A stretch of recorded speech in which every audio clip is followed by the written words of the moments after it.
10টা মাসে কিভাবে ঠিক করে ফেলা যায় বলে দেন, বা আগামী যে আমাদের খাতে 8টা মাস আছে বা 9টা মাস আছে বা 7টা মাস কিভাবে ঠিক করা যায় আমাকে বলতে, আমি করে দেবো। তো আমার 24 ঘন্টা কাজ করতে কোনো সমস্যা নেই। এই কথাগুলো খুব জেনারেলাইজ কথা। 10 মাসেও বুড়িগঙ্গার দূষণ ঠিক হলো না, আর কারোর কাছে যদি সেই তথ্য থাকে 10 মাসে বুড়িগঙ্গা ঠিক করে ফেলা যায়, দয়া করে আমাকে সেটা দেবেন। এটা তো আমার কোনো সমস্যা নেই।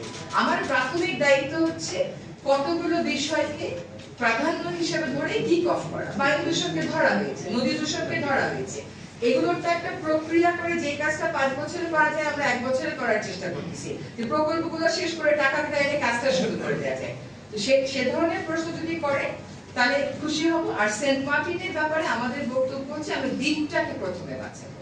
দ্বীপটাকে বাঁচালে সকল আশঙ্কাই দূর হয়ে যাবে। কতগুলো আছে, এটা একটা ইকোলজিক্যালি ক্রিটিক্যাল এরিয়া।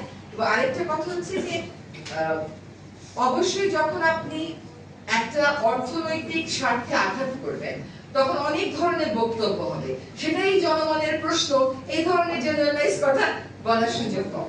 জি আপা, আপনি তো বলছিলেন যে প্রায়োরিটি ফিক্স করে কাজ করেছেন, আপনি 10 মাসে আপনার 2 মিনিস্ট্রির কাজ নিয়ে আপনি স্যাটিসফাইড? হ্যাঁ, আমি মনে করি যে দেখেন স্যাটিসফ্যাকশন কখনো আসলে তো আপনি পরিতৃপ্ত হয়ে কাজই বলেন। আমি মনে করি যে 10 মাসে আমরা যে পর্যন্ত এগিয়েছি, 3টা নদীর আমরা সম্পূর্ণ পরিকল্পনা করে প্রকল্প অনুমোদন করে ফেলেছি, কাজ শুরু হয়েছে। 3টা বন পুনরুদ্ধারের প্রকল্প অনুমোদন করে কাজ শুরু হয়েছে।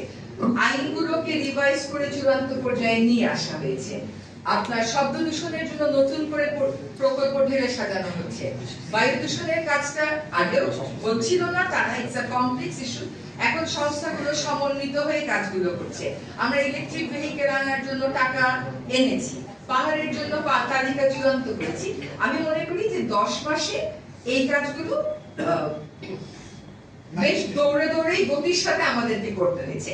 সন্তুষ্টির কথা যখন বলেন, আমি মনে করি না যে আমি কখনো সন্তুষ্ট হব বলে। আমি মনে করি যে আমার স্ট্যান্ডার্ড আমি সবসময় হায়ার থেকে হায়ার থেকে হাইয়েস্টে যেতে পারি। আমার একটা প্রশ্ন ছিল টাঙ্গার হাওর নিয়ে। একটা প্রশ্ন ছিল আমাদের যে গতকাল টাঙ্গার হাওর যে ওয়াচ টাওয়ার পর্যন্ত হাউস বোট করা নিষিদ্ধ করা হয়েছে, একটা ভালো উদ্যোগ। কিন্তু আমরা দেখছি যে এই 2টি বছরের মধ্যে টাঙ্গার হাওরে এমন কিছু বোট অনুমোদন পেয়েছে যেগুলো এখানে বোটের মধ্যে সুইমিং পুল, তারপর হচ্ছে এসি, এখন সাময়িক নিষেধাজ্ঞা হচ্ছে ওয়াচ টাওয়ার পর্যন্ত যেতে পারছে।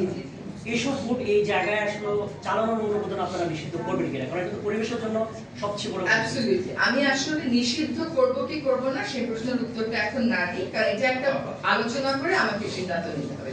টাঙ্গুয়ার হাওরে যা ঘটছে এরকম একটা গ্লোবাল হেরিটেজ সাইটে এই জিনিস ঘটতে পারে না।